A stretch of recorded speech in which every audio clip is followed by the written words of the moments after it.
There are cities that seem to sleep beneath the rain, places where the cobblestones remember footsteps long gone, and the fog carries whispers of those who once wondered too much. In the mid-19th century, Copenhagen was one such city. A quiet Lutheran town, wrapped in politeness and restraint. The people smiled gently, bowed often, and believed that truth was what everyone agreed upon. Faith was not something wrestled with. It was inherited, like a family heirloom. The sermons were mild, the hymns polite, and life moved forward like clockwork, predictable, secure, untouched by chaos. But beneath this calm surface, a young man was walking alone through the narrow streets, his hands deep in his pockets, his hat pulled low against the drizzle. His name was Søren Kierkegaard. He was thin, sharp-faced, with eyes that looked both exhausted and alive, as if he saw more than he wished to see. To the people of Copenhagen, he was a curiosity, a wealthy young man who gave up comfort to write strange, restless books. He never took a wife, rarely smiled in company, and spent his nights wandering the city, talking to himself beneath the lamps. Kierkegaard was born in 1813, the son of a strict father and a deeply pious mother. His father, Michael Pedersen Kierkegaard, had been a shepherd boy who rose to wealth, but carried a secret wound. He believed he had once cursed God as a child, and that the curse doomed his entire family. Søren grew up in that shadow. He watched as one by one, 5 of his 6 siblings died young. He saw his father age prematurely, consumed by guilt and fear of divine punishment. By the time Søren reached adulthood, he felt as though his life had been placed under a dark covenant, a contract with suffering itself. He once wrote in his journal, "My melancholy is the most faithful mistress I have known. No one has loved me as she has." To him, despair was not an intruder. It was an inheritance. But Kierkegaard's despair was not mere sadness. It was a deep, aching awareness of how fragile human existence is. He lived in an age that called itself Christian, yet to him, it felt like a hollow performance. People went to church out of habit, not passion. They spoke of God the way they spoke of the weather, with mild interest, but without trembling. To Kierkegaard, that was the greatest sin of all, not disbelief, but comfort. A faith so casual that it cost nothing. He asked himself, if being Christian requires nothing more than agreeing with the crowd, then what does it mean to truly believe? This question became the axis of his life. It would drive him into isolation, into controversy, and into a kind of spiritual madness that mirrored the loneliness of modern man. When he was 27, he met a woman named Regine Olsen. She was bright, kind, full of life, the light to his shadow. He fell in love with her completely, but something inside him, that same haunting melancholy, told him he could never make her happy. He feared that his life, his calling, his endless introspection would destroy her gentle spirit. And so, without warning, he broke off the engagement. He walked away from the one person who might have saved him. In his journals, he confessed, "I loved her as only a man can love, but I tore my own heart out, for I was called to serve a different master, my own torment." Regine never fully understood why he left. Neither did he. But that act of renunciation would define him. From then on, Kierkegaard became obsessed with what it means to choose, to act when reason cannot decide, to leap when no certainty exists. He began to write with ferocity. Not like a philosopher, but like a poet possessed by anguish. His first great work, Either Or, appeared in 1843. It was not a simple book. It was a dialogue between two sides of himself. The aesthetic, who lives for pleasure, art, and beauty, and the ethical, who lives for duty, discipline, and order. Kierkegaard's question was not which one is right, but what happens when both fail to satisfy. For him, life was not a calm balance. It was a tension, a paradox that could never be resolved. The truth was not found in harmony, but in the struggle between opposites. He saw the world around him seeking comfort, and he thought comfort was a kind of death. Better to live trembling before the infinite than to sleep through life in false security. To understand Kierkegaard, you must understand his time. He lived during the early age of modernity, when science, reason, and social progress promised to replace mystery with certainty. Philosophers like Hegel were building vast systems of thought that explained everything, history, morality, even God, as parts of one rational, evolving process. To Kierkegaard, this was unbearable. He believed that the moment you turn God into a theory, you have already killed him. He wrote, "The crowd is untruth."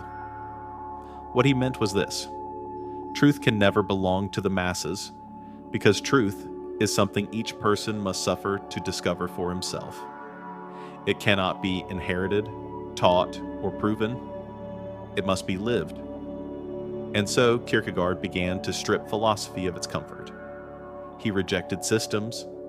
He rejected abstractions. He rejected the idea that one could think their way to salvation. Instead, he turned inward, toward the individual standing alone before God. That image would become one of the defining symbols of modern existentialism.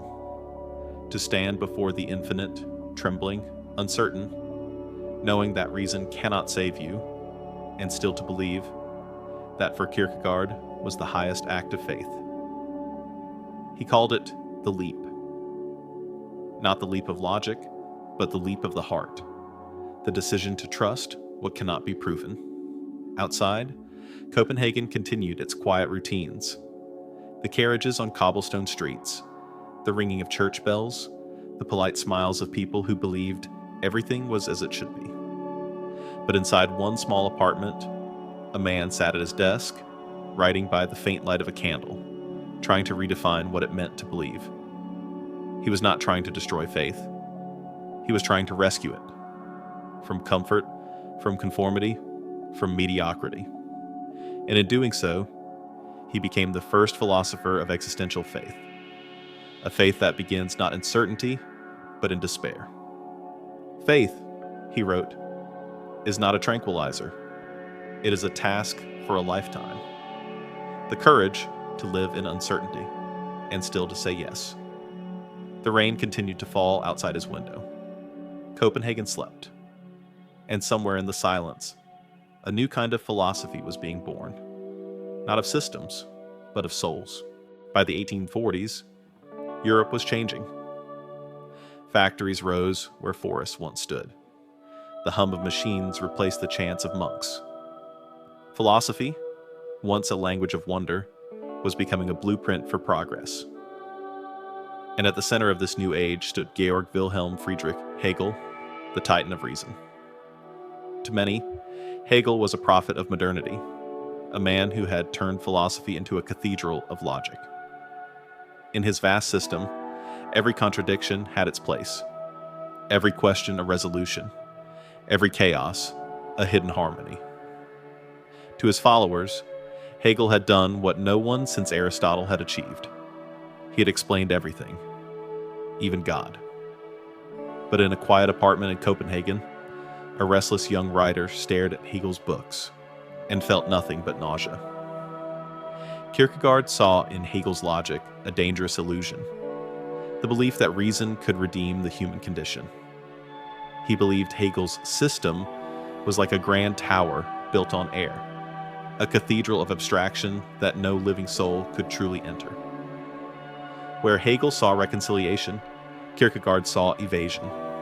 Where Hegel saw progress, Kierkegaard saw forgetfulness, a forgetting of what it feels like to be human. He wrote, "Hegel builds a palace, but he lives in a shack next door." That line became infamous. It was not merely a criticism, it was an accusation. Hegel's world explained everything except the individual. His system spoke of spirit, of history, of the absolute, but never of you. Never of the trembling person standing alone in the dark, wondering if their life matters. For Kierkegaard, that was the true battlefield, the space between reason and existence. Reason could describe the world, but it could not save it. It could explain the stars, but not the ache in the human heart.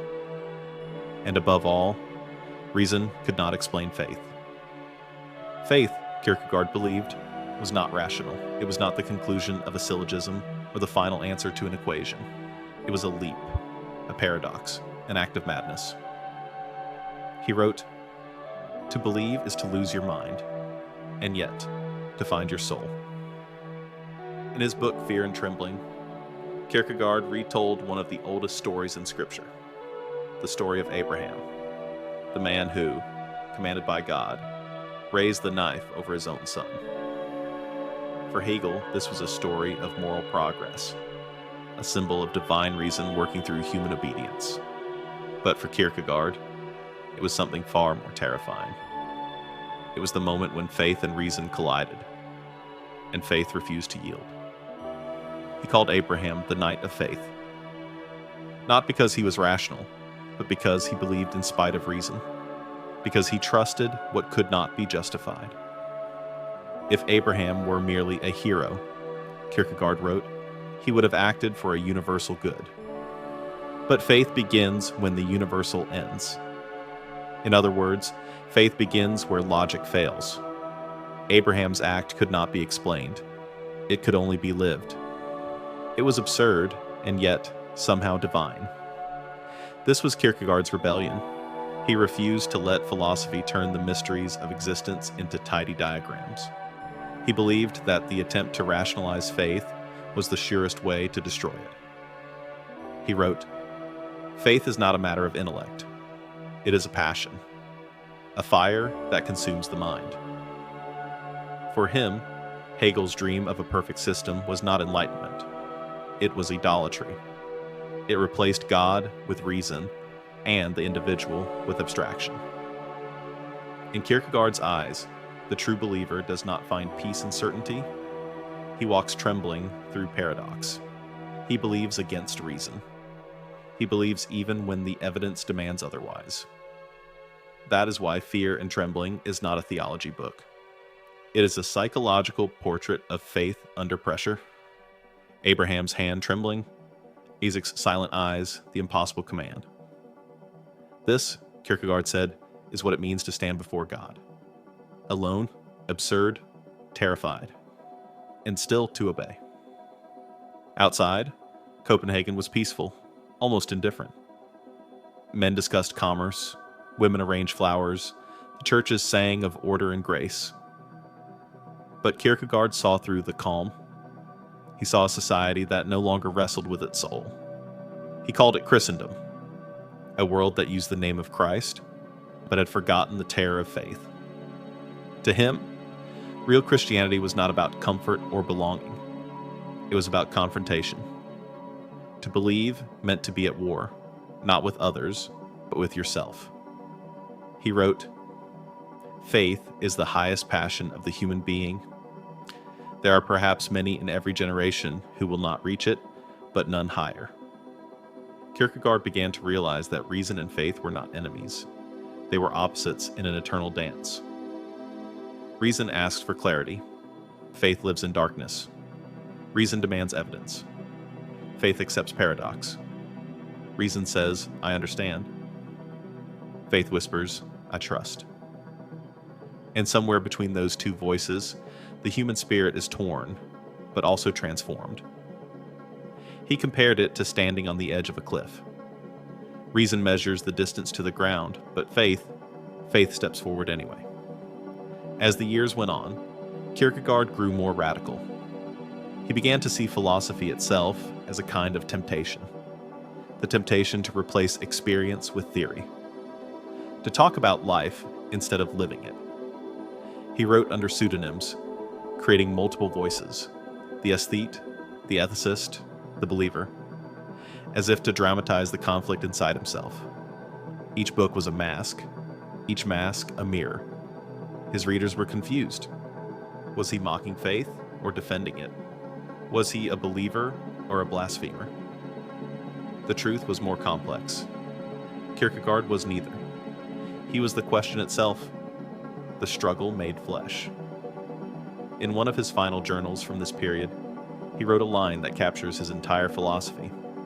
Faith begins precisely where thinking leaves off. That was not a rejection of thought. It was a confession of its limits. He was not against reason. He simply believed that the most important truths cannot be proven, only lived. And in that conviction, he stood completely alone. By the end of the 1840s, Kierkegaard had become a kind of ghost in his own city. He walked the same streets every night, his black coat trailing through the mist, his mind torn between love for God and disgust for what men had made of him. He had discovered something terrible and beautiful, that faith, if it is real, must always be unreasonable, and that the man of faith must carry his doubt like a cross. The world of reason had no place for such a man, but Kierkegaard didn't need a place, he needed a purpose. And so, he wrote. He wrote like a man racing against silence, not to persuade, but to awaken. He wanted to shake his readers out of complacency, to make them feel the trembling of existence itself. He wanted them to see that the collision of reason and faith was not a problem to solve, but the essence of what it means to be human. Because only in that collision, in the space between knowing and believing, does life become real. Without risk, there is no faith. Faith is precisely the contradiction between the infinite passion of the individual and the objective uncertainty. Kierkegaard. And with that, he stepped deeper into the paradox. A man of faith without peace, a philosopher without a system, a believer without certainty. The collision had begun, and from its shock, modern existentialism would be born. There is a kind of courage that does not shout, a kind of heroism that leaves no monument, no anthem, no victory parade. Kierkegaard called it faith, and the one who lives it, he named the Knight of Faith. Not a warrior of the sword, but a warrior of silence. A man or woman who walks the world unseen, bearing the impossible weight of belief in a God that reason cannot prove. In Fear and Trembling, Kierkegaard described two kinds of knights. The first was the knight of infinite resignation. He is the one who renounces everything, love, hope, happiness, and accepts that his desires will never be fulfilled in this life. He gives up the world for the sake of eternity. He finds peace in his renunciation. But the second, the Knight of Faith, is different. He also gives up everything, but then, through the absurd, he receives it back again. It is the paradox of believing the impossible, that what is lost can somehow be restored, that death can give birth to life, that the finite can hold the infinite. To explain it, Kierkegaard returned to the story of Abraham. Abraham, who loved his son more than his own life. Abraham, who was told by God to sacrifice the very thing he cherished most. To obey meant to destroy his heart. To disobey meant to betray his faith. There is no logic that can reconcile such a command, and yet Abraham obeyed. He raised the knife and believed that somehow, impossibly, he would still receive Isaac back again. That was the absurd faith. That was the impossible hope. And for Kierkegaard, it made Abraham the greatest of all men, the Knight of Faith. The Knight of Faith does not live in cathedrals or preach from pulpits. He walks among us, quiet, ordinary, hidden. You would not recognize him in a crowd. He might be a farmer, a teacher, a mother, a friend. He smiles, eats, laughs, and lives like anyone else. But within him burns a secret, a faith that defies comprehension. Kierkegaard wrote, "The true knight of faith is a stranger and a pilgrim. The world knows him not. What makes him different is not his certainty, but his courage to live without it, to act when logic fails, to trust when evidence disappears, to believe that life itself, even in its absurdity, is still worth saying yes to. For Kierkegaard, faith was not a matter of doctrine. It was a mode of existence. It was the most radical thing a human being could do. The knight of faith is not someone who has escaped despair. He is someone who has passed through it and come out the other side with a deeper love for life. He has looked into the abyss and smiled. He has made peace with uncertainty. He no longer needs guarantees. He does not demand that the world make sense. He lives by trust, not by proof. And that trust is his armor. The moment you believe because it is absurd, Kierkegaard said, you stand closer to God than all the philosophers combined. It's easy to mistake this for fanaticism, but Kierkegaard was not defending blind obedience. He was describing something much more delicate, the way faith must live alongside doubt, like two sides of the same coin. The knight of faith does not deny reason, he transcends it. He does not reject the world, he loves it more deeply because he no longer clings to it. His freedom comes not from knowing, but from surrendering the need to know. In that surrender, he discovers a peace that cannot be explained, only lived. Kierkegaard compared this to the story of a man who falls in love with a princess. He knows she can never be his. Her status, her duty, her destiny keep her far beyond reach.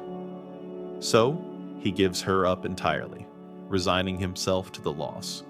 He becomes a knight of infinite resignation. He loves her eternally in his heart, but accepts that in this life, she is gone. Yet the knight of faith goes one step further. After giving her up, after renouncing her completely, he believes, impossibly, absurdly, that he will have her again. Not because of calculation or logic, but because with God, all things are possible. And so he walks home, whistling, light-hearted as a child. Not in denial, but in peace. This was Kierkegaard's vision of the pure believer. Someone who has faced despair and yet chooses joy, who has lost everything and yet says, I have all. Such faith, Kierkegaard admitted, is almost superhuman. He doubted he himself possessed it. He saw in Abraham not a model to imitate, but a mirror that exposed how little we truly believe. For him, the knight of faith was not a description of mankind. It was a challenge. A reminder of what belief demands. A portrait of what courage looks like when stripped of all illusions.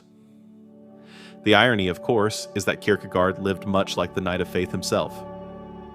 He gave up the woman he loved, renounced the comfort of career and reputation, and chose instead a life of solitude and ridicule.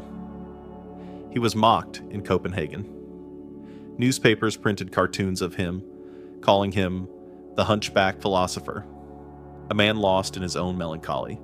He laughed at the absurdity of it all and kept writing. Every morning, he would walk to a cafe, order a single cup of coffee, and sit alone, scribbling in his notebook until dusk. To others, it looked like loneliness, but to him, it was faith in practice, the act of living one's calling without applause. He once wrote, "The highest truth is not something we think, but something we live." That, for Kierkegaard, was the secret of the knight of faith. He does not shout his convictions. He lives them quietly, day after day, with a kind of serene defiance. In one journal, Kierkegaard reflected on what it must feel like to be such a knight. I look upon the world with confidence and joy, and yet, every moment I have given it up. I am content in the finite, for I know the infinite. To live like that, to love the world fully, while knowing you can lose it at any time, was, to him, the greatest art of all. He called it living in the absurd. Not because it was meaningless, but because it required a courage beyond reason. The courage to say yes to existence without condition. Kierkegaard's contemporaries did not understand him. They saw his writings as contradictions, his metaphors as madness. But the generations that followed, the existentialists, the theologians, the psychologists, would come to see him as the first voice of a new age, an age where faith no longer meant certainty, but courage. And in that courage, Kierkegaard saw the rebirth of what he called true Christianity. Not the comfortable faith of Sunday mornings, but the trembling faith of one who walks with God in the darkness of doubt. He once said, "To have faith is precisely to lose one's mind so that one may win God." It is a terrifying statement, and yet there is tenderness in it.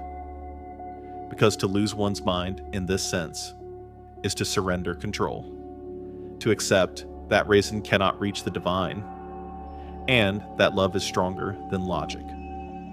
That surrender is not weakness, it is transcendence. In the end, the knight of faith is not someone who has conquered fear. He is someone who carries it faithfully. He trembles and still steps forward. He doubts and still believes. He loses and still loves. He does not escape the absurd, he embraces it. And perhaps that is why Kierkegaard wrote of him not with envy, but with awe. Because the knight of faith is not an ideal to be achieved, but a mystery to be contemplated. He is the proof that faith, when it is real, will always look like madness to those who have none.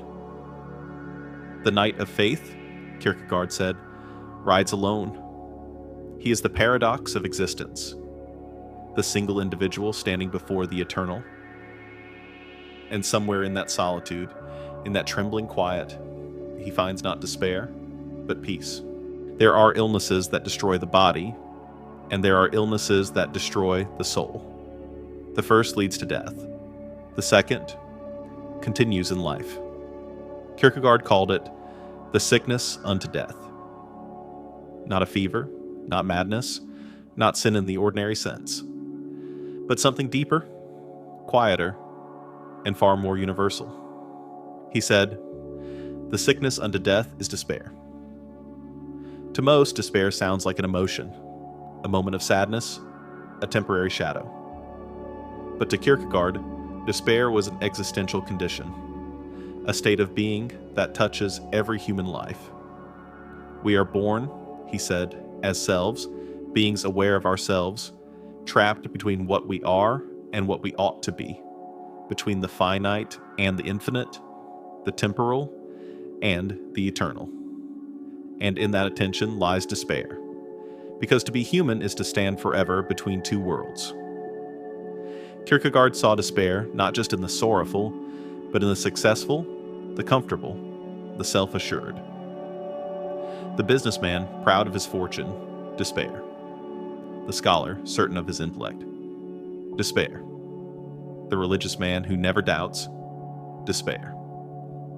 For despair, Kierkegaard said, is not the absence of happiness.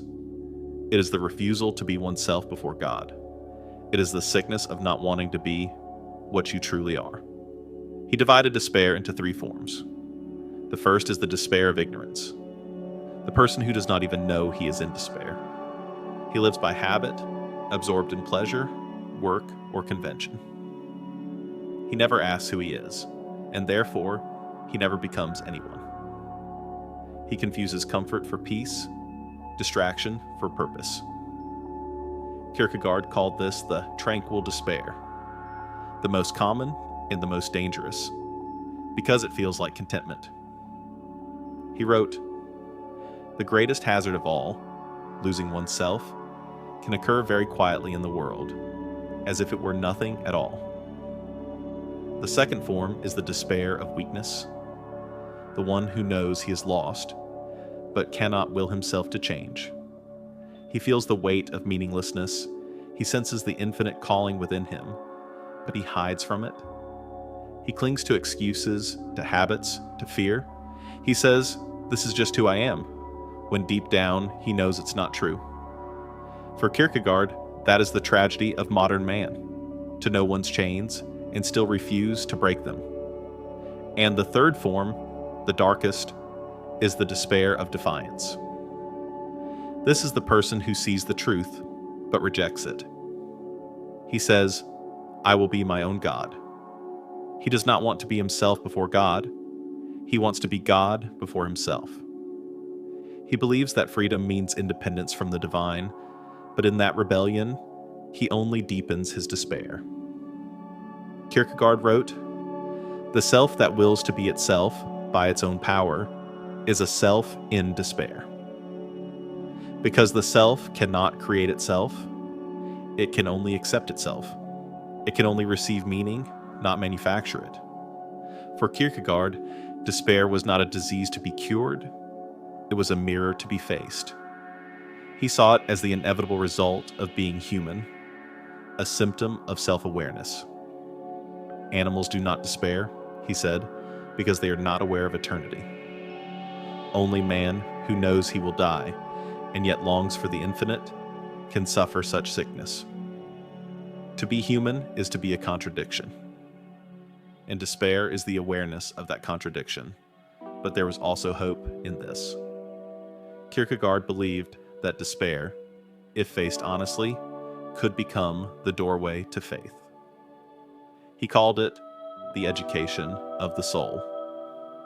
The moment when a person stops pretending, stops hiding behind reason or religion or society, and admits, "I am not whole." That confession, he said, is where faith begins. Because only when you have lost yourself can you be found. In The Sickness Unto Death, Kierkegaard returned again and again to the same question. What does it mean to be a self? To him, the self was not a fixed identity. It was a relationship. A dynamic balance between opposites, between body and spirit, finitude and infinity, dependence and freedom. To be healthy was not to escape tension, but to live within it, to harmonize the contradictions without denying either side. That harmony, he said, is what it means to rest in God. But few achieve such harmony. Most people, he believed, live their lives like actors in a play whose script they never question. They go through motions, working, marrying, consuming, without ever confronting the terrifying question, who am I, when all of this is stripped away? That is why Kierkegaard's writings feel like confessions, not treatises. He was not interested in teaching philosophy. He was trying to wake the soul. He wanted to shock his readers out of sleep, to make them feel the despair they had numbed. Because despair, he believed, is not our enemy. It is our alarm clock. He wrote, "Despair is the sickness that leads to death, yet also the sickness that can awaken eternal life.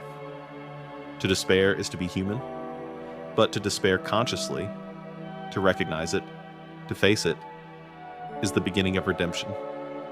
It is the moment the self begins to seek something higher than itself, something eternal. And that, Kierkegaard said, is the faint pulse of faith." Faith, for him, was not certainty. It was the reconciliation of opposites, to stand in the finite and yet know the infinite, to act as if everything depends on you, and yet to rest as if everything depends on God. It was the cure for the sickness unto death, not by removing despair, but by transforming it. He wrote, "He who has learned to despair has learned the greatest thing of all." Because in despair, we meet the limits of our own power, and in that limit, we may finally find grace. By the time Kierkegaard published The Sickness Unto Death in 1849, he had stopped hoping for acceptance.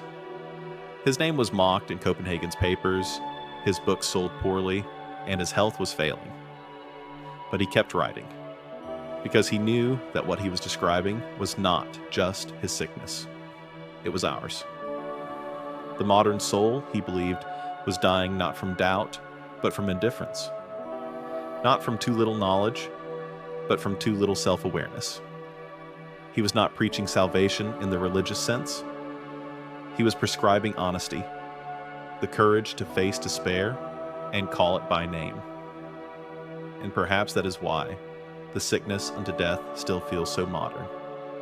because we too live in distraction, in comfort, in the quiet despair of endless noise. We too mistake motion for meaning. We too forget what it means to stand alone with our soul. And Kierkegaard's voice still calls through the centuries, not as condemnation, but as invitation. Do not be afraid of despair. It is the beginning of faith. So when the night feels long and the silence inside you feels unbearable, remember this. It may not be sickness. It may be awakening. The soul trembles, not because it is dying, but because it is being born. There is a silence that lives beneath the noise of civilization. A silence so vast that most people spend their whole lives running from it. Kierkegaard called that silence the self, and he believed that the modern world was doing everything it could to make us forget it. By the late 1840s, Copenhagen was a city awakening to modern life. Gas lamps flickered through cobblestone streets. Printing presses ran late into the night. Newspapers, gossip, and opinion, the heartbeat of a growing public sphere. To most, this was progress. To Kierkegaard, it was a warning. He saw something terrifying beneath the chatter. The birth of the crowd. A new kind of power that could swallow individuality whole. He wrote, "The crowd is untruth. Not because it was evil, but because it was empty. A mass without soul. A voice without conscience. A substitute for thinking. And a refuge from responsibility."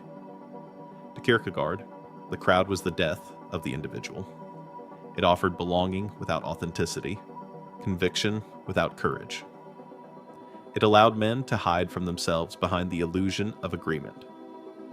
He saw in the crowd what we might today call the social mind, the need to blend in, to echo what is popular, to trade truth for comfort. For Kierkegaard, this was not just a social critique. It was a spiritual diagnosis. He believed that God speaks to the individual, not to the mass. And that the moment you lose yourself in the crowd, you lose the possibility of authentic faith. Only the single individual can relate himself to the absolute. He wrote, that idea, the absolute value of the single person, was Kierkegaard's rebellion against modernity. He saw a world moving toward systems, machines, and institutions that reduced human life to categories. Religion was no exception.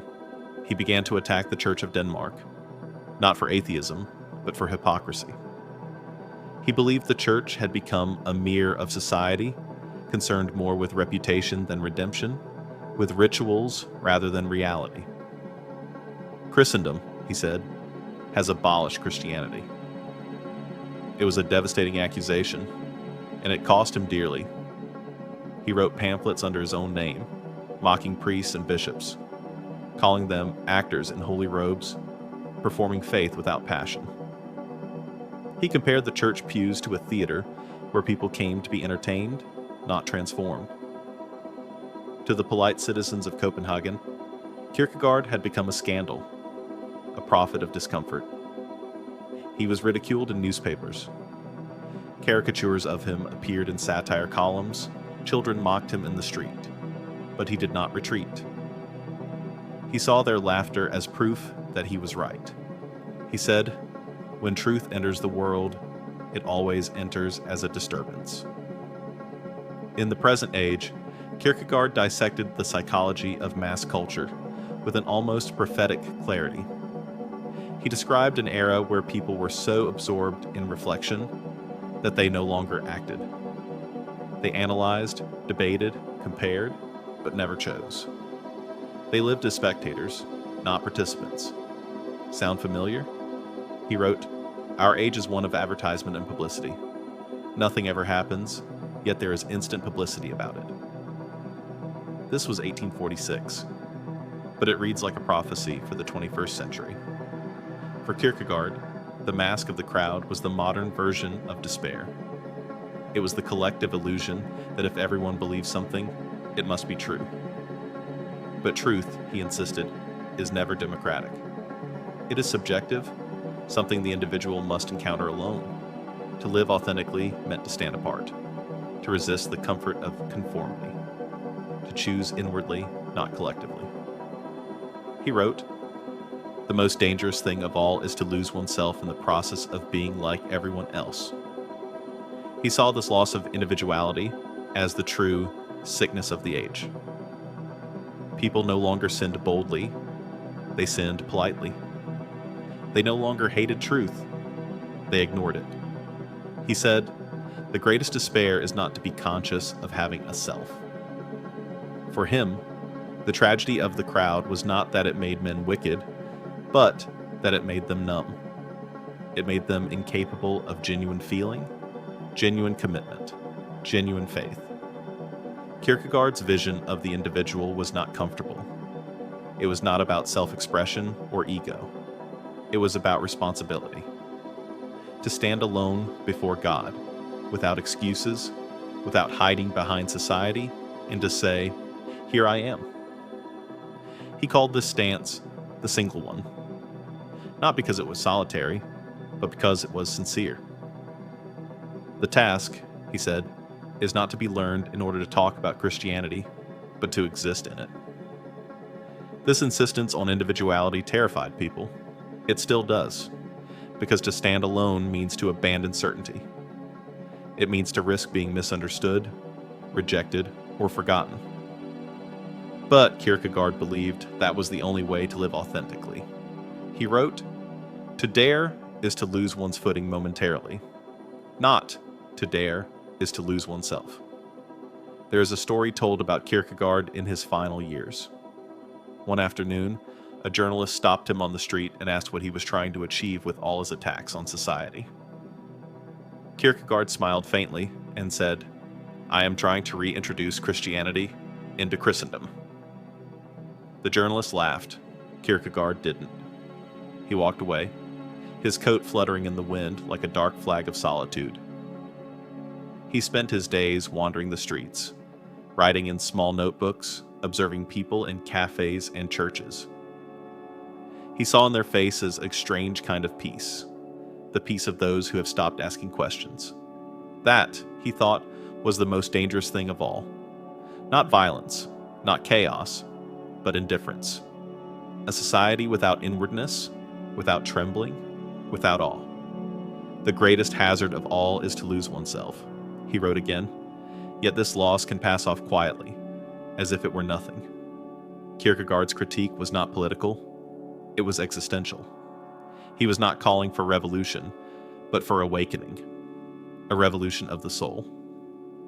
He believed that each person must learn to face themselves, to stand before the eternal without the mask of the crowd. That is the only way, he said, to be truly alive. The crowd wants to make everything easy, but existence is not easy. Faith, he insisted, is not collective. It is always personal, always costly, always lonely. And so he withdrew further into solitude. He stopped attending social events, avoided gatherings, and walked through Copenhagen like a ghost of conscience. People said he was bitter, but he was not bitter. He was awake. He had seen what most refused to see, that the price of belonging is often the death of the soul, and the only way to remain human is to resist the mask. The crowd, Kierkegaard wrote in his final journal, tempts the individual to forget that he is a single self before God. But God knows only individuals. That line became his epitaph, his defiance against the modern age. He had found his mission, to remind the world that truth is not found in numbers, but in solitude. That the self, though fragile and finite, is the only place where the eternal can dwell. There comes a moment when the soul, having fallen as far as it can fall, realizes there is nowhere left to go, but up. Kierkegaard called that moment the leap, not a leap of reason, not a leap of proof, but a leap of faith, the most paradoxical act a human being can perform. Despair, for Kierkegaard, was not the end of the road. It was the bridge to something higher. He saw it not as punishment, but as preparation, a breaking of the false self, so that the real self could emerge. He wrote, "Despair is the dizziness of freedom. When a person becomes aware of his own infinite possibilities, he trembles. He sees that he is utterly responsible for who he becomes, and that awareness, that weight, can either destroy him or set him free. But freedom," Kierkegaard warned, "is terrifying. Most people flee from it.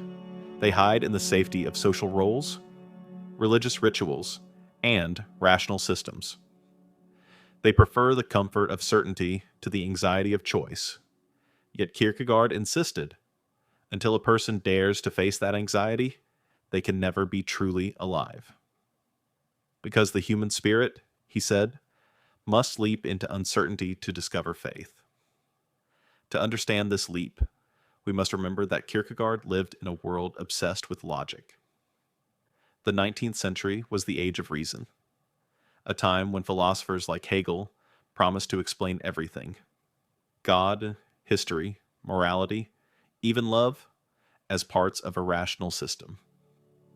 But Kierkegaard saw the danger in that. He believed that when faith becomes logical, it ceases to be faith. He wrote, "If I can grasp God objectively, I do not believe.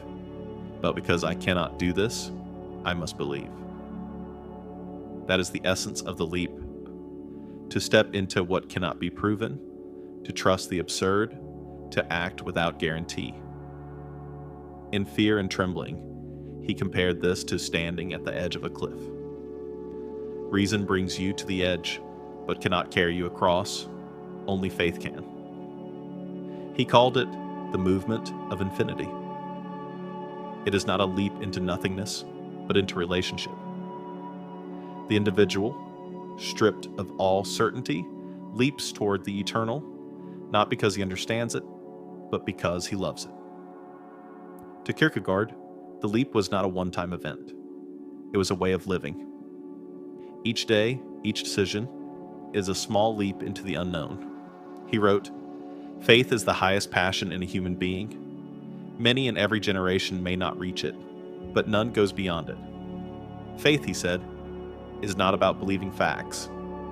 It's about committing yourself when the facts run out. It is the courage to act even when everything inside you says, 'This makes no sense.'" In this sense, the leap is not irrational, it is supra-rational. It transcends reason without denying it. Because there are truths, Kierkegaard said, that cannot be demonstrated, only lived. To stand at the edge of despair, to look into the void, and still to affirm life, that is the highest wisdom. He called it the second innocence, a faith that comes after doubt, after suffering, after the death of all illusions. Kierkegaard often contrasted this with the night of faith. The leap is what makes the night possible. It is the invisible motion of the soul, from resignation to resurrection. The night gives up everything: love, hope, even reason. And yet, through faith, receives it all back again. Not through explanation, but through transformation. This, for Kierkegaard, was the rhythm of existence: death and rebirth, loss and renewal, despair and joy, woven into the fabric of the soul. But the leap is not without fear. In fact, it begins with fear. The Danish word Kierkegaard used, angst, is often translated as anxiety, but it means something deeper. It is the feeling of standing before infinite possibility, knowing that you could become anything and that no one can choose for you. It is the dizziness of freedom, the moment when your identity dissolves and you must create yourself anew. To the modern ear, this sounds terrifying. But to Kierkegaard, it was sacred. Because in that trembling, you meet God. He said, "Anxiety is the schoolmaster of faith. It is not an enemy to be silenced, but a teacher to be listened to. When you feel lost, when every certainty has collapsed, when you stand alone in the silence of your own being, that," he said, "is where the divine begins to speak." not through thunder or revelation, but through the whisper that says, leap. The leap is not logical. It cannot be explained. It can only be done. Kierkegaard compared it to falling in love. No argument can make you love. No proof can justify it. You simply do. And in that doing, you discover truth. Faith, like love, is not a theory. It is a decision. And like love, it must be renewed each day. By the end of his life, Kierkegaard's leap was no longer theoretical. It was his daily existence. He had lost reputation, health, and companionship. He had no certainty that his writings would survive. And yet, he kept believing. Every morning, he walked the same quiet path through Copenhagen streets, the sound of his boots echoing in the mist. He knew he was misunderstood, mocked, forgotten. But he continued to write, to hope, to leap. That, he said, was faith in action, to stand alone before the absurd and still say yes. For Kierkegaard, the leap beyond despair was not an escape from suffering. It was the embrace of it. Because despair, he said, is the birthplace of transformation. You must descend into it fully to rise beyond it truly. He wrote, "The greatest hazard in life is to risk nothing. Only by risking can we know what we truly are." The leap is that risk. It is the soul's defiance against despair, the declaration that meaning does not depend on certainty, but on courage. And that is why Kierkegaard remains timeless. Because even in our modern world, drowning in information, starved for meaning, his words still speak. You cannot think your way to faith. You cannot reason your way to love. You must leap. And perhaps, only in that leap, will you discover who you truly are. To dare is to lose one's footing momentarily. Not to dare is to lose oneself. Søren Kierkegaard. By the year 1854, Søren Kierkegaard had lost nearly everything the world could take from him. His health, his reputation, his friends, and his peace. But he had not lost his fire. If anything, it burned brighter than ever. And now, for the first time, he aimed it directly at the heart of the institution that had defined his world, the church. To understand Kierkegaard's final rebellion, you have to understand the Denmark he lived in. It was a small, polite kingdom, ruled by both crown and clergy, where faith was less a matter of passion and more a matter of manners. Everyone was Christian. Everyone was baptized, attended church, and followed moral conventions. Religion was not a calling. It was a formality. It asked nothing, risked nothing, and promised everything. Kierkegaard saw in that comfort a quiet blasphemy. He wrote, "Christendom has abolished Christianity without anyone noticing." He believed the church had become the very thing Christ came to destroy, a bureaucracy of salvation, a theater of ritual, a sanctuary for the lukewarm. He said, "The priests have made Christianity so easy, one could sleep through it and still be saved." To him, the true faith was not easy. It was costly. It was a life lived in trembling, alone before God, without guarantee. But the church, in its pursuit of order and respectability, had drained faith of its terror and its beauty. It had replaced the cross with comfort. Kierkegaard began publishing a series of public attacks in the newspaper Fædrelandet, essays that would come to be known as the Moment, Øjeblikke. They were sharp, relentless, and written with the fury of a man who no longer cared about reputation. He accused the Danish clergy of hypocrisy. He mocked bishops who lived in luxury. He ridiculed sermons that preached grace without sacrifice. His words struck like thunderbolts. If Christ were to return today, he would be crucified. Not by pagans, but by Christians. He focused much of his rage on Bishop J.P. Minster, the towering figure of the Danish church. For decades, Minster had been regarded as a witness to the truth, a moral authority beyond reproach, But Kierkegaard saw him differently. When the bishop died and the nation praised him as a true disciple of Christ, Kierkegaard could no longer stay silent. He wrote, "To call Bishop Münster a witness to the truth is the most appalling blasphemy." To Kierkegaard, a witness to the truth was not a man of prestige, but one of suffering. Someone like Christ or John the Baptist, who spoke truth to power and paid for it with his life. The comfortable clergy, he said, had turned Christianity upside down. They preached faith without fear, heaven without crucifixion. The Christianity of the New Testament, he wrote, is not in the world anymore. We have made it harmless. The reaction was immediate. The public turned on him. Newspapers mocked him mercilessly.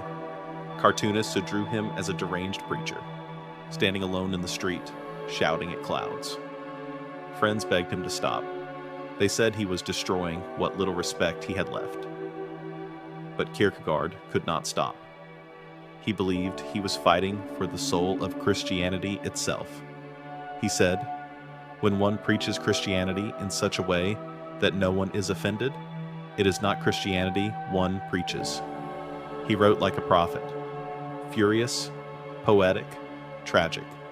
He saw himself as a man shouting into a storm, knowing his voice would be drowned out, but compelled to shout anyway.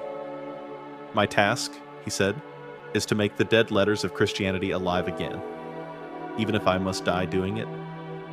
He knew his war would not change the church, but it might awaken a few souls, the single individuals who still dared to feel the fire of faith. As his health deteriorated, he began walking the streets of Copenhagen more than ever. Witnesses said they often saw him standing outside churches, hat in hand, listening to the sermons inside, and shaking his head. He would leave quietly, sometimes whispering, "They speak of Christ, but they do not follow him." It wasn't arrogance, it was heartbreak. For Kierkegaard, the tragedy was not that people disbelieved, but that they believed too cheaply. He wrote, "The greatest crime against Christ is to call yourself Christian when you do not resemble him." In his final writings, his tone grew both harsher and more compassionate. He no longer sought to reform the church. He sought to bypass it entirely. He called on individuals to turn inward, to find God not in rituals or institutions, but in the trembling of their own conscience. He said, "To follow Christ is to be alone, absolutely alone, and yet never without love."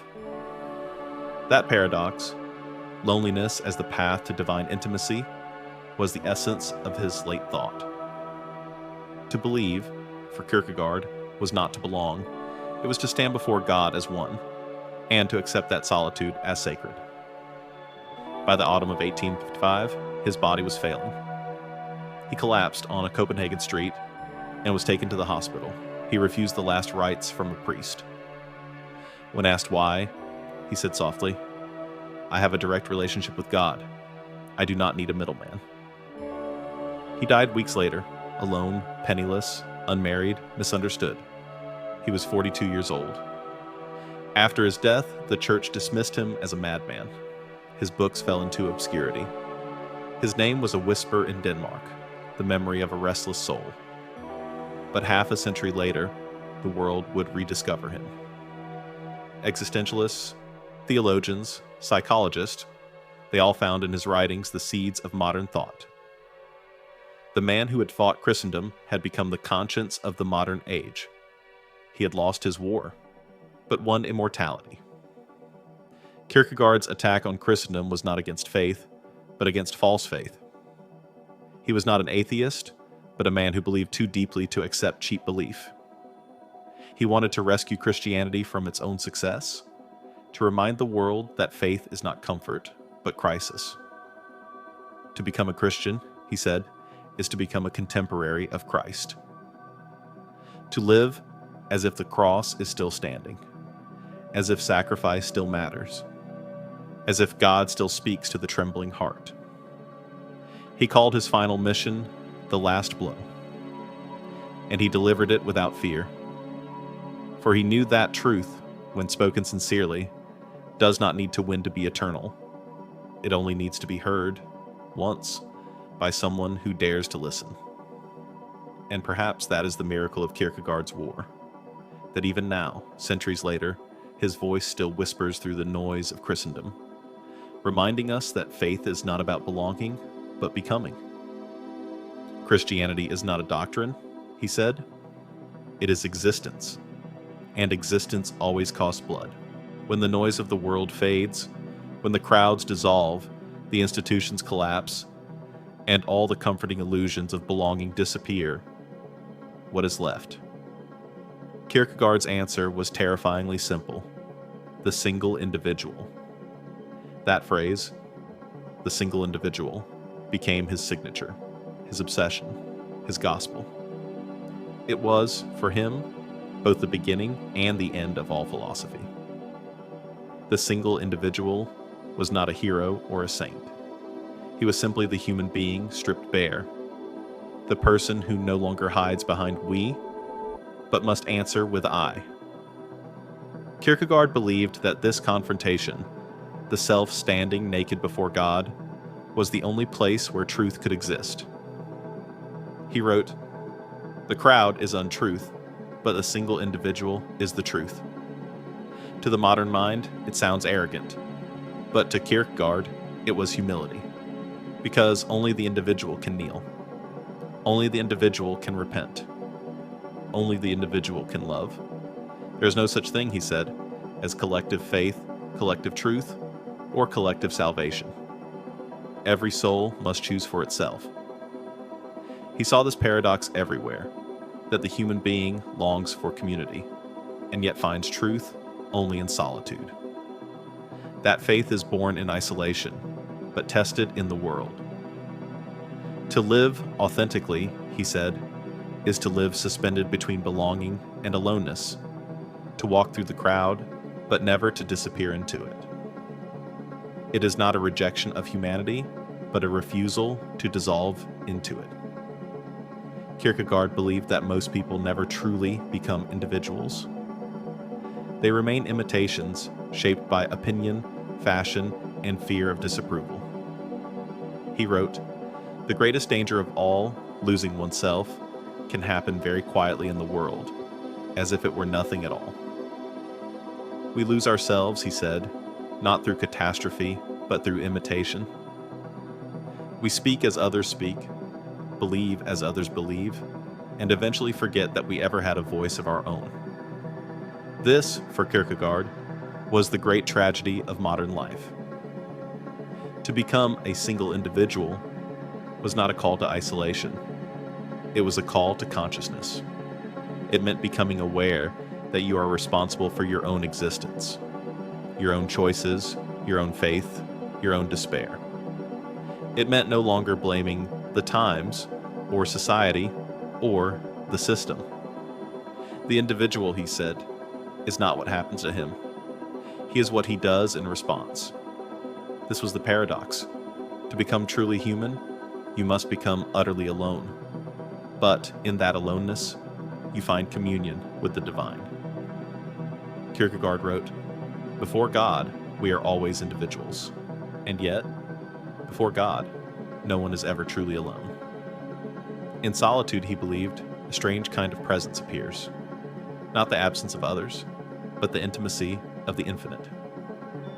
To stand as a single individual before God is to face the most terrifying question a human can ask. What do I believe when no one is watching? This question haunted Kierkegaard his entire life. He saw his society collapsing into conformity, and he saw the church baptizing that conformity as virtue. But he also saw what few dared to see, that the real battlefield of faith is not the world, but the self. To be an individual, he said, is to live in constant tension, between freedom and responsibility, between despair and hope, between fear and love.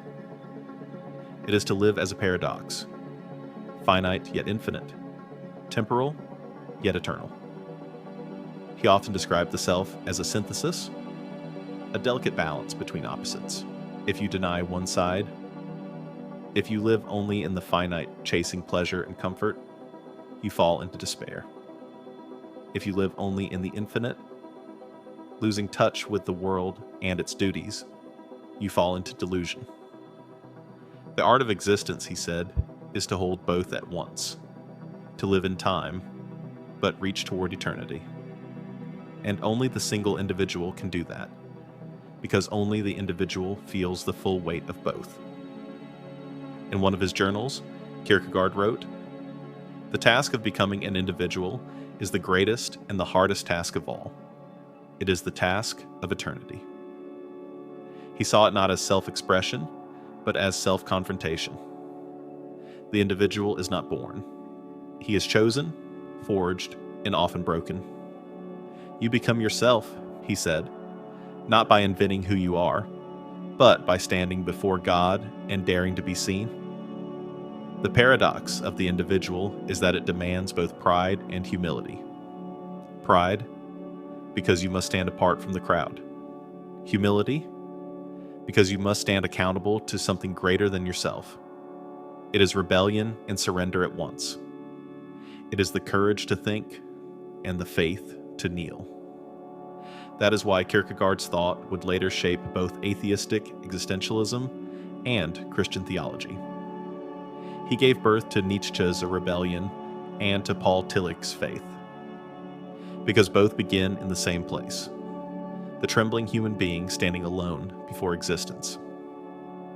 In modern terms, we might call this the awakening of consciousness, but for Kierkegaard, it was sacred. The moment you realize you are alone, you are not abandoned. You are invited. He wrote, "To stand alone before God is the highest dignity given to man. And yet, that dignity feels like despair, because it demands everything. It demands that you abandon the safety of systems, the approval of others, the illusion of control. Only then can you take the leap, not into certainty, but into truth." For Kierkegaard, the individual was the answer to every tyranny, political, intellectual, and spiritual, because no institution, no ideology, no crowd can own a soul that stands before God. That is why he wrote, "Truth is not found in the system, but in existence." Truth is not a theory, it is a way of living. And to live truthfully is to risk isolation. It is to walk the long, narrow path between fear and freedom. When Kierkegaard died in 1855, his last words were a quiet affirmation of this paradox. He turned to the nurse at his bedside and said, "My life was a great experiment, to see if one man could stand alone before God." That experiment did not end with him. It continues in every human being who feels the pull between faith and reason, freedom and despair, love and fear.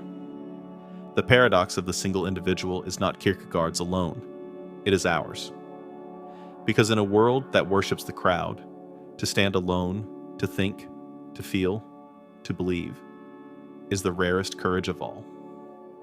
The most common form of despair, Kierkegaard wrote, is not being who you are. And perhaps the greatest act of faith is to become it. There are moments in life when we stand on the edge of something vast, a choice, a possibility, a freedom so immense it feels like falling. That feeling, Kierkegaard said, is anxiety. Not fear, because fear has an object. Anxiety has none. It is the shiver that comes when the soul looks at infinity and realizes it is free. He called it angst, a word that has no perfect English translation. It means dread, awe, impossibility, all at once. And in that one word, Kierkegaard gave birth to modern existentialism. For him, anxiety was not a disorder to be cured. It was a revelation to be understood. He wrote, "Anxiety is the dizziness of freedom." Freedom, the greatest gift and the heaviest burden. Because to be free is to know that everything depends on you, that you can choose, and therefore you can fail. Anxiety, he said, is the shadow cast by freedom. Imagine standing at the edge of a cliff. You feel the drop beneath your feet. You know you could fall, But what terrifies you most is not that you might slip. It's that you could jump. That, Kierkegaard said, is the secret of anxiety. It is the awareness that we are capable of anything, and therefore responsible for everything. This realization, he believed, is both our curse and our glory. Because without it, we would never become human. In The Concept of Anxiety, 1844, Kierkegaard dissected the human psyche with a precision that would later influence Freud, Heidegger, and Sartre. He saw anxiety as the birthplace of self-awareness. It is the moment the soul awakens to its own possibility, to its power to act, to choose, to sin, to love, to believe. He connected it to the story of Adam and Eden, the first man standing before the forbidden tree. Before he sinned, Adam was innocent, but he was also anxious. He felt the possibility of freedom. He knew he could choose, and in that knowledge, the first tremor of human consciousness was born. Kierkegaard wrote, "Anxiety is the presupposition of hereditary sin. It is not evil. It is the precondition for choice. Without anxiety, there can be no morality. Without freedom, no responsibility." This insight changed everything. For centuries, Western philosophy had seen reason as the essence of humanity. Kierkegaard replaced it with choice. "We are not thinking machines," he said, "but choosing beings. Our dignity does not come from knowledge, but from the courage to act without knowing what will happen. That is the existential condition. To live without guarantees, to make meaning in a world that offers none, to be free, and to tremble." Kierkegaard was not trying to terrify us. He was trying to wake us up. He believed that anxiety, if embraced honestly, could lead not to paralysis, but to faith. Because when we stand before freedom and tremble, we also stand before God. He wrote, "He who is educated by anxiety is educated by possibility." Anxiety is not despair. It is the threshold of becoming. It is the moment before the leap. The soul gathering the courage to trust itself again. But not everyone could follow Kierkegaard into faith. When his works were rediscovered in the 20th century, a new generation of thinkers took his insights and built something radically different. They kept the anxiety, but removed God. Heidegger, Sartre, Camus, they all traced their roots to Kierkegaard, but walked a darker road. For Heidegger, anxiety, angst, revealed the void, the nothingness at the heart of being. For Sartre, it revealed the horror of radical freedom, a universe without purpose, where man is condemned to create meaning on his own. And for Camus, it became the absurd, the clash between our hunger for meaning and the silence of the world. In this way, Kierkegaard became the reluctant father of existentialism. He had tried to save faith, but ended up giving birth to philosophy's age of doubt. He once wrote, almost prophetically, "When you remove God, the self becomes an abyss." And yet, he might have smiled at that irony. Because even without God, his insight remained. That anxiety is the price of freedom, and freedom is the essence of being human. Whether we leap into faith or fall into despair, the trembling remains the same. For Kierkegaard, anxiety was not meant to be conquered. It was meant to be understood, to be carried with grace. He saw it as the pulse of existence, a reminder that life is not fixed, that we are always becoming, that meaning is not inherited, but created. He said, "Whoever learns to be anxious in the right way has learned the ultimate." To be anxious in the right way means to face the unknown without running, to live with open eyes in the presence of possibility. That lesson feels more relevant today than ever.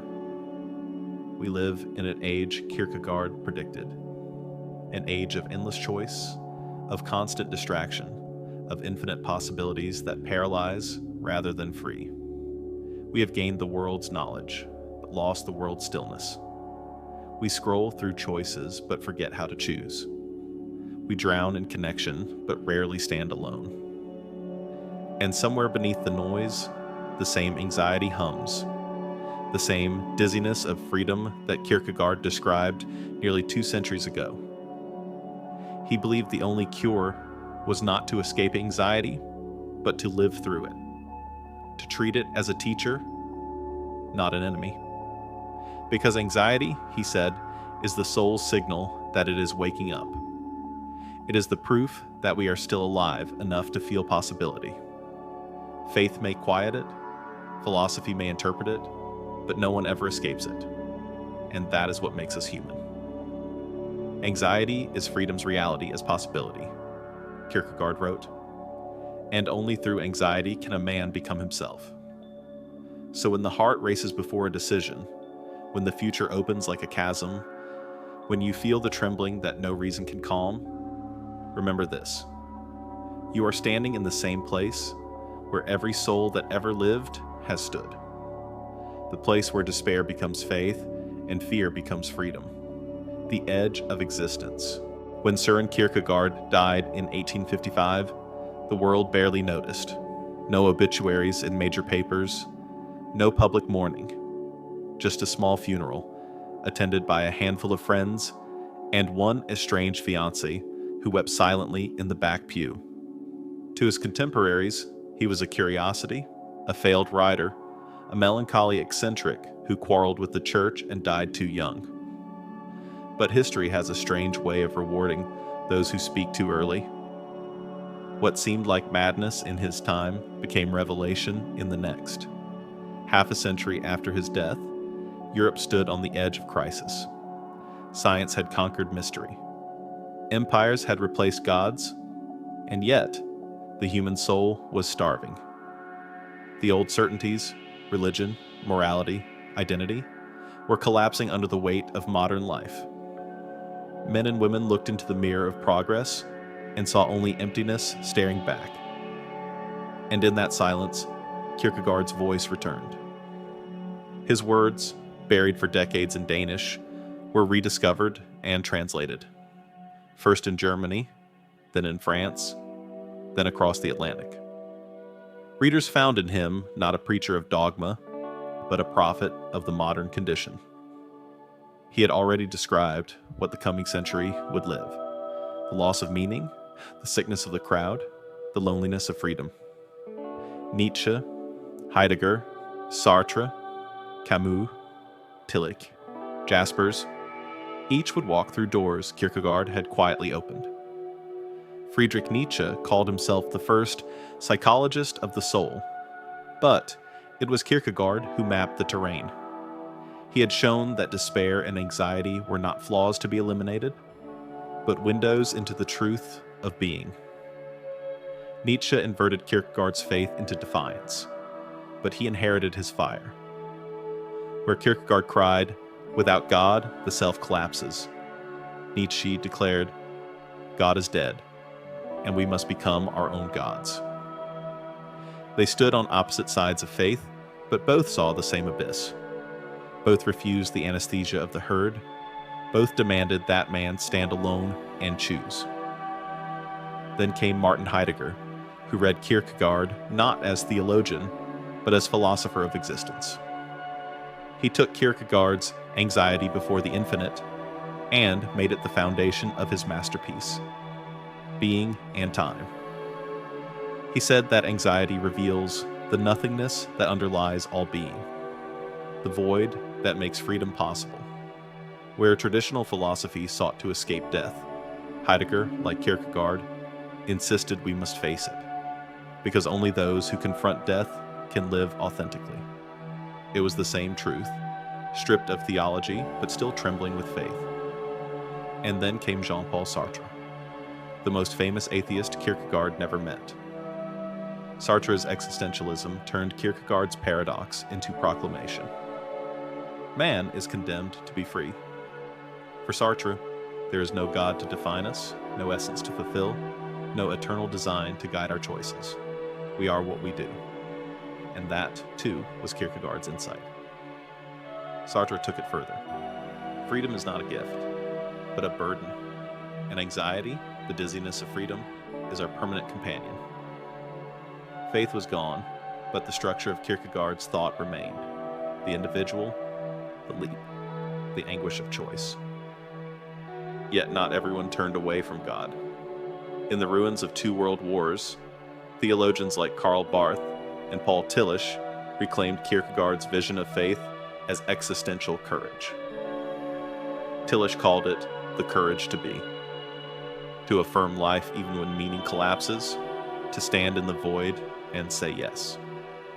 Barth revived Kierkegaard's image of man standing alone before the infinite, sustained not by reason, but by grace.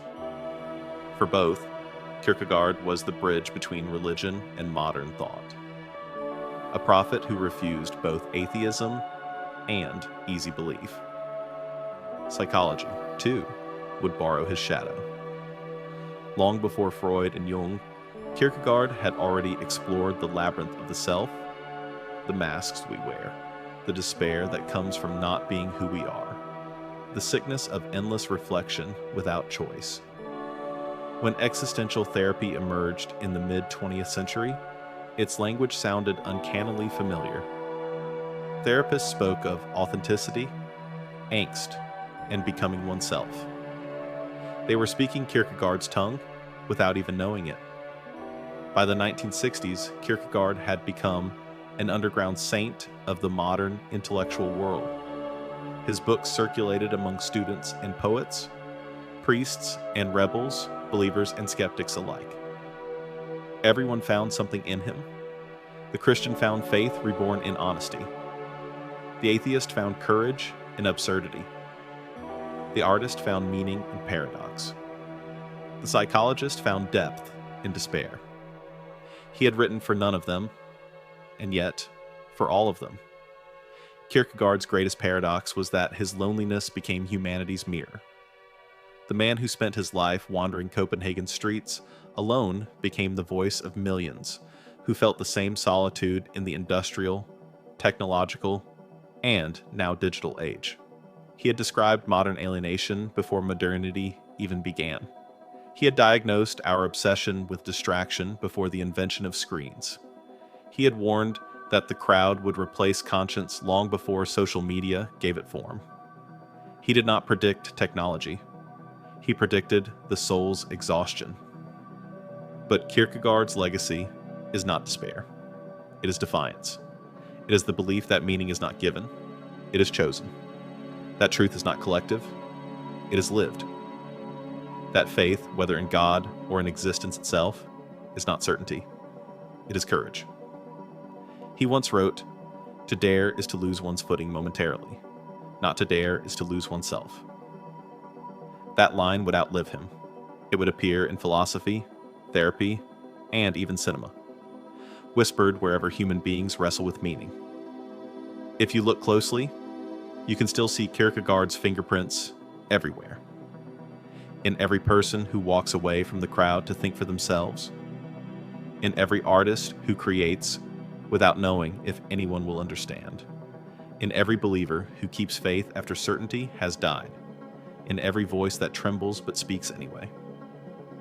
Kierkegaard lives there, in the tremble, in the leap, in the quiet courage of those who refuse to surrender their soul to convenience. When asked what his philosophy was, Kierkegaard never gave an answer. He said only this: "My mission is to make people aware that they are existing." And perhaps that is the true seed of his legacy. Not belief or disbelief, not theology or doctrine, but awareness. The moment a person stops sleepwalking through life and feels the pulse of being again. That moment, that trembling, that awakening, is where philosophy becomes life. And it is there, in that fragile awakening, that Kierkegaard still waits for us. "Once you label me," he said, "you negate me." So we cannot call him philosopher or theologian or prophet. He was all of them and none of them. He was simply a man who refused to stop asking what it means to exist. And through that refusal, he planted a seed that still grows in every honest soul who dares to face the silence and say, in the autumn of 1855, Copenhagen's streets were quiet with rain. The leaves fell like soft prayers onto the cobblestones, and in a small apartment on the corner of Nørregade, a frail man sat hunched over his desk, his pen trembling in his hand. His body was failing, but his spirit was not. This was Søren Kierkegaard, 42 years old, weighed down by illness and solitude, yet still writing as if the world were listening. By then, he had already become an outcast. The city that once mocked him now mostly ignored him. Publishers had stopped printing his essays. Priests refused to mention his name. His letters to friends went unanswered. But Kierkegaard was not writing for the world anymore. He was writing for eternity. He said, "A man must write as if every word were to be read by God."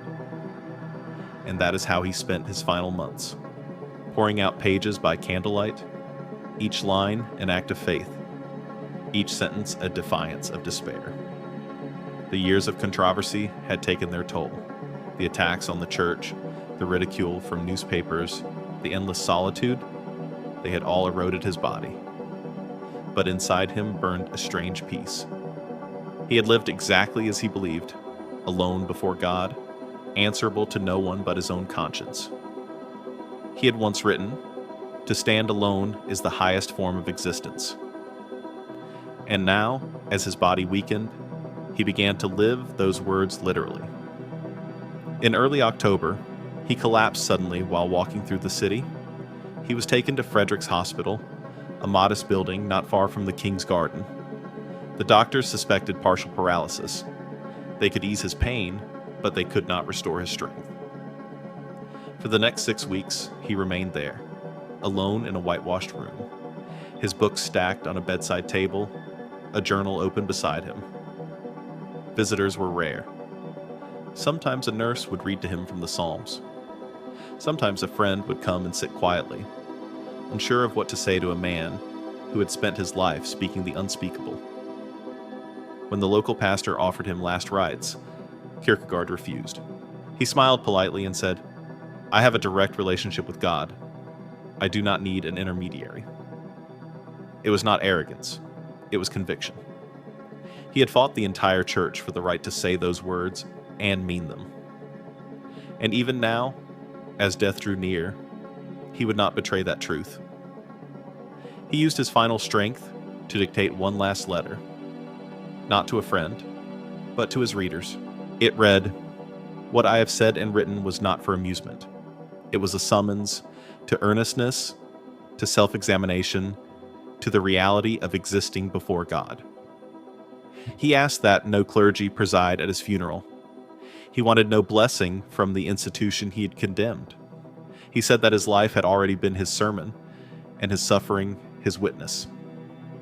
As his health worsened, his mind grew clearer.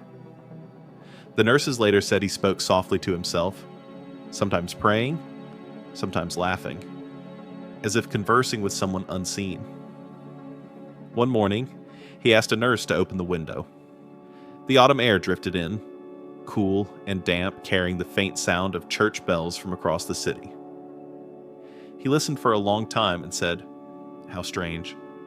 I have spent my life fighting Christendom, and yet the sound of those bells still comforts me." Then he closed his eyes and whispered, "Perhaps God loves even the hypocrites." In those final weeks, the tone of his journals changed. The anger softened, the polemic turned into prayer. He began to write not as a critic, but as a child returning home. He wrote, "When one has suffered enough, one no longer needs to understand. To love God, that is understanding enough." It was as if all his battles, his arguments, his defiance had led him back to simplicity. Faith, stripped of philosophy, became again what it had always been. Trust. He never stopped questioning, but he no longer needed answers. He no longer sought to prove God, only to rest in him. He had leapt and landed. For Kierkegaard, that was the true miracle of faith. Not certainty, but peace, in uncertainty, to look at the absurd and still smile. On the night before his death, he asked for a candle. He watched its flame for several minutes and said quietly, "How beautiful it is that a small light can hold back so much darkness." Then he turned to his journal and wrote his last line. "The tyrant dies and his rule ends. The martyr dies and his rule begins." He put down the pen, folded his hands and whispered, "Now I shall sleep." He died peacefully at dawn on November 11th, 1855. Outside, the rain had stopped. The streets were silent. And in a modest hospital room in Copenhagen, the greatest religious thinker of the modern age had gone home. No priests attended his funeral. A few friends and family gathered quietly in the cemetery at Søren Kierkegaard. They lowered him into the earth beside the graves of his parents and siblings. There were no hymns, no applause, no grand eulogies, just the sound of rain beginning again. For decades, his name was forgotten.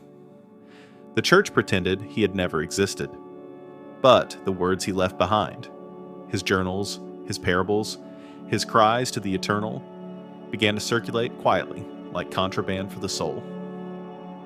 And when the 20th century arrived, those words would ignite a revolution of thought, turning theology into psychology and faith into existential courage. He had died alone, but his solitude became a seed. Kierkegaard once said, "The most dangerous illusion is to think that truth depends on numbers." In his death, he proved the opposite. That one man, utterly alone, can change the meaning of truth itself. He never saw himself as a saint or reformer.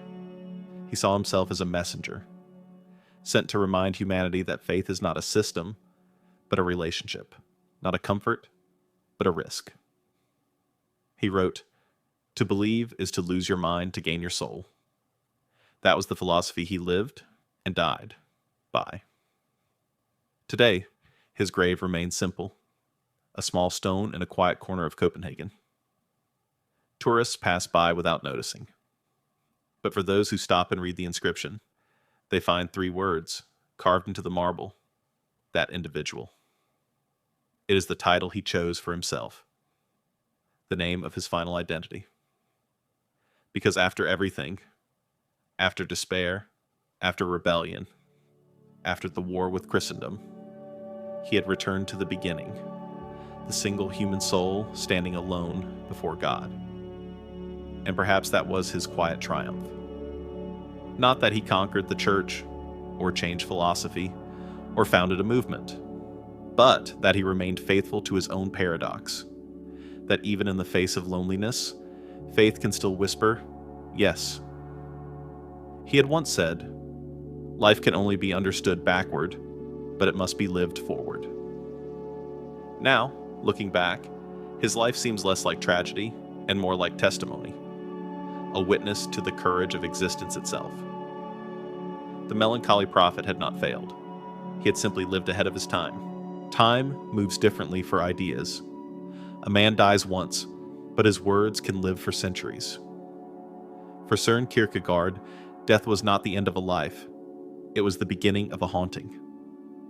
Because even now, more than 170 years after his death, his shadow still walks beside the modern soul.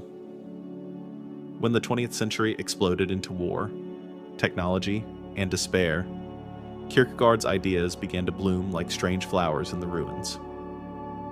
The world that had once mocked him was now living exactly what he had warned of. A world where belief was fashionable, but not lived.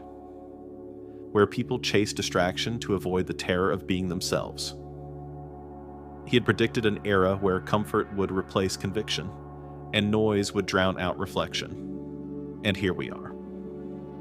In our age of constant connection, Kierkegaard's writings feel eerily prophetic. He spoke of the crowd as a spiritual disease, a force that strips the individual of responsibility. He warned that when truth becomes a matter of consensus, authenticity dies quietly in the corner. He said, "The crowd is untruth." Today, that crowd is digital.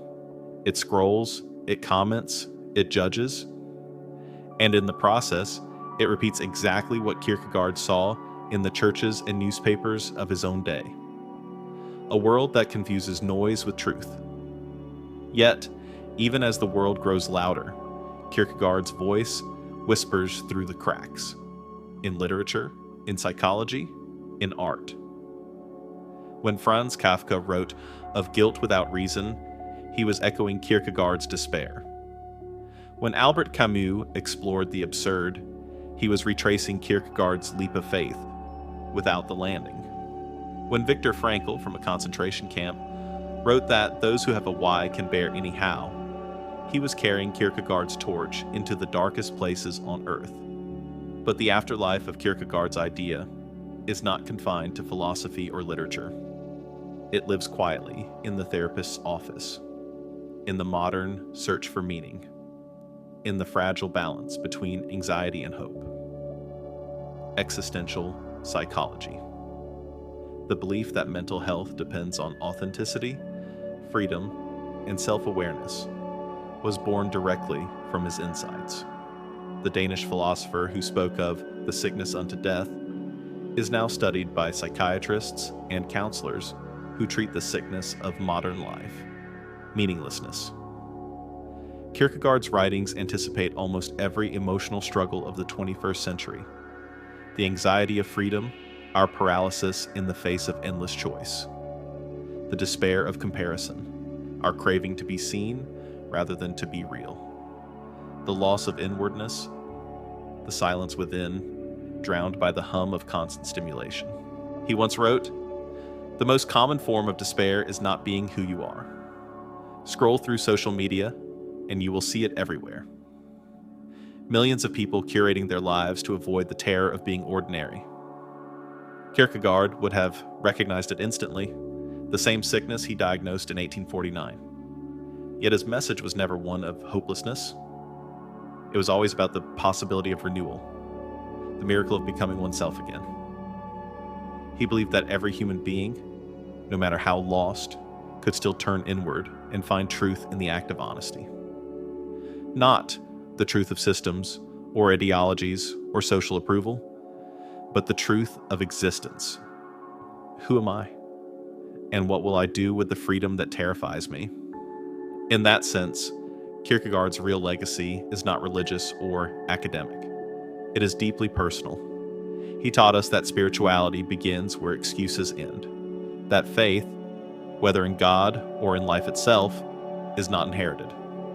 It is chosen every day. And that even in an age of chaos, authenticity is still possible, but only for those willing to stand alone. Today, universities call him the father of existentialism, but that title misses the point. Kierkegaard did not want to build a system. He wanted to shatter them. He did not want disciples. He wanted individuals. He did not want to be understood. He wanted us to feel, to face the trembling of existence and still choose to live. He said, "The task is not to find the truth, but to find a truth that is true for you." That sentence has outlived every philosophical fashion since.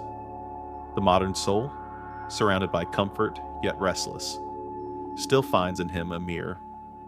When we are paralyzed by indecision, he reminds us that freedom requires courage.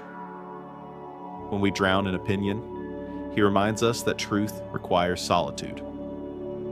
When we lose faith in meaning, he reminds us that despair itself can be a teacher. He once wrote, "Only through despair can we discover what it means to live by faith." That line, read in silence, feels less like theology and more like therapy for the human condition. Kierkegaard's ideas also linger in art, in cinema, in music, in poetry. When Ingmar Bergman filmed The Seventh Seal, he was visualizing Kierkegaard's question, how does one believe in a silent God? When Bob Dylan sang about standing in the doorway, when Radiohead whispered, "I'm not here, this isn't happening," they were echoing the same existential unease, the modern soul caught between freedom and emptiness. Even our fascination with mindfulness, self-help, and authenticity are secular children of Kierkegaard's faith, attempts to face the self, to rediscover the courage to exist. It's ironic, perhaps, that the man who rejected recognition is now quoted by CEOs, artists, and preachers alike, that his words, once dismissed as madness, are now tattooed on arms and whispered in podcasts. But maybe he would smile at that, because his goal was never fame. It was awakening. He said, the greatest hazard of all, losing oneself, can occur very quietly in the world, as if it were nothing at all. And if his words can wake even one person from that quiet loss, then his mission continues. The afterlife of Kierkegaard's idea is not in the books that bear his name, but in the lives of those who dare to face themselves. Every time someone resists the pressure to conform, every time someone chooses meaning over comfort, every time someone faces anxiety and calls it freedom, Kierkegaard lives again, because the soul does not belong to time, it belongs to awareness, and awareness is eternal. In an age obsessed with data, he reminds us that numbers cannot measure a heart. In a civilization of progress, he whispers that the only true progress is inward. He was right, perhaps in a way he never could have imagined. We are still his students, still learning how to exist. And maybe, in that strange, quiet continuity, lies the proof of his faith. That truth, once lived sincerely, never dies. It simply changes form, and waits for another generation to listen. What is a poet? Kierkegaard once asked. A man who suffers deeply, and yet has the courage to make that suffering beautiful. Maybe that's what he was, not just a philosopher, but a poet of existence. And maybe that's what he left behind. Not a doctrine, but a melody. A slow, haunting song about being human. It still plays, quietly, in the restless hearts of those who can't stop asking why they exist. Night falls again. The city sleeps. Screens dim, traffic fades, and the restless world exhales. Somewhere, in the silence between thoughts, a question still lingers. The same question that haunted Kierkegaard's every step. What does it mean to exist? The philosophers built systems. The scientists measured matter. The politicians built nations. But Søren Kierkegaard left behind something different. A whisper. He didn't ask humanity to believe what he believed. He asked them to feel what he felt. To tremble before their own freedom. To stand alone before the mirror of their soul and meet, perhaps for the first time, the quiet God who lives there. For Kierkegaard, God was never in the sky. He was in the inward turn, in that trembling moment when a person realizes that truth is not an inheritance, but a choice. He wrote, God is not found in the crowd, but in the silence of the single individual. It was a revolutionary theology, not the kingdom of heaven above, but the kingdom within. A religion not of comfort, but of confrontation. In this final moment, when the film of his life fades into stillness, we can almost imagine him walking once more through the rain-slick streets of Copenhagen. No followers behind him, no glory before him, just the echo of his boots and the steady rhythm of thought against time. He pauses beneath the lamplight. The flame flickers, and in that faint shimmer, we see the image of every human being who has ever wondered whether they matter. Kierkegaard's answer was paradoxical, but deeply human. You matter the moment you dare to become real. Not when you're admired. Not when you're understood.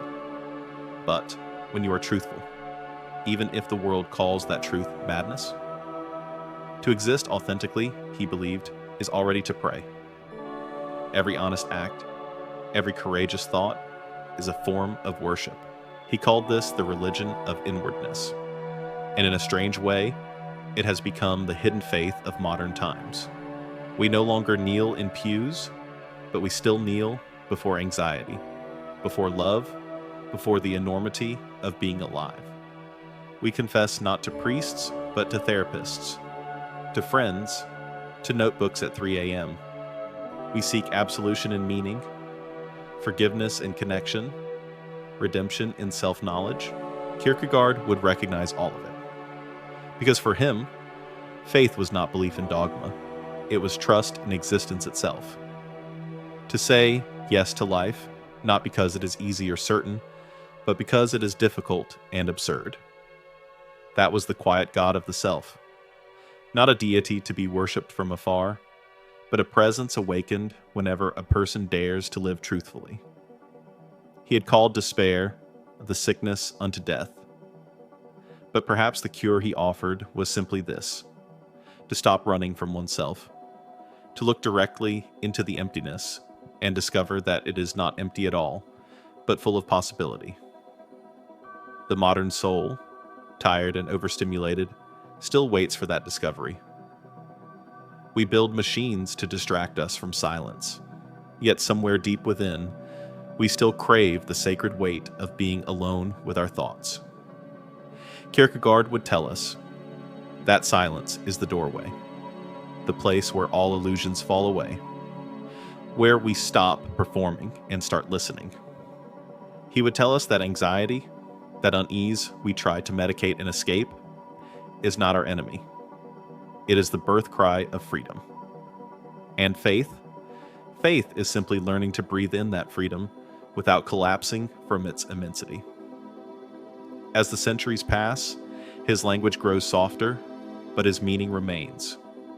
Every generation rediscovers him, as if his words were written just yesterday. For the soul that scrolls endlessly, for the believer who doubts quietly, for the thinker who fears he feels too much. They read his pages and realize they are not broken, they are human. That too is grace. In his final journals, he imagined meeting God face to face. He wrote, "Perhaps God will say to me, 'Were you faithful?' And I shall answer, 'Lord, I tried to be myself.' Maybe that is the truest prayer there is. Not the request for miracles, but the courage to live honestly, to inhabit one small corner of the infinite with reverence and awareness." The camera of history moves on. Empires fall, philosophies fade, the noise of progress grows louder, and yet, in every age, someone sits in the dark, asking quietly, "What am I doing here?" That is where Kierkegaard still lives, not in monuments, but in moments of introspection. Not in sermons, but in silences. Whenever a human heart awakens to its own mystery, he is there. Perhaps that is the afterlife of every great thinker, to become a voice in the conscience of the living. A faint echo that reminds us that existence is not a formula to solve, but a song to be sung, alone and together. And so the film ends as it began, with the sound of rain, with one man walking through the fog of faith and doubt, with the faint heartbeat of a world still learning to live without certainty, but not without meaning. The quiet God of the self is still listening, always listening, waiting for the next person who dares to whisper, in trembling faith or exhausted honesty, "I am here."